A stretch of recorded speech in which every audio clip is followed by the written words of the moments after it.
Hello all. So, ఇది మేము Varalakshmi వ్రతంకి preparation అనమాట.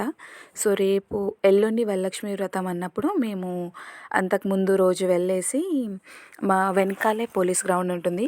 సో, అక్కడ అన్ని మామిడి చెట్లు, సీతాఫలాల చెట్లు, చాలా చెట్లు ఉంటాయి.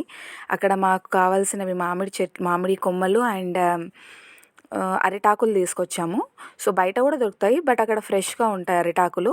సో, అప్పుడే మనము చెట్టు నుండి తీసుకొచ్చి పెట్టిన ఫీలింగ్ ఉంటుందని చెప్పేసి మేము అక్కడ నుండి కోసుకొనొచ్చాము. సో, అంతకుముందు రోజు ఇది ఈవినింగ్ వెళ్ళాము. సో, ఆ టైంలో ఇంకా పిల్లల్ని ఇంట్లో వదిలేసి వెళ్ళలేం కాబట్టి వాళ్ళని కూడా తీసుకొనెళ్ళాము. సో, ఒకరు పిల్లల్ని హ్యాండిల్ చేశారు, ఇద్దరిని. అండ్ 3 ఫ్యామిలీస్‌కి ఇదంతా మేము కట్ చేసుకుంది. అందరం కంబైన్డ్‌గా ఎళ్లి తీసుకొనొచ్చి డెకరేషన్ చేసుకున్నాము. ఆ డెకరేషన్ కూడా నేను మీకు నెక్స్ట్ వీడియోలో చూపిస్తాను. యాక్చువల్‌గా నేను వీడియో తీయడం మర్చిపోయాను. సో, ఫోటోస్ కంబైన్‌తో నేను మీకు చూపిస్తాను. Thank you. బాయ్.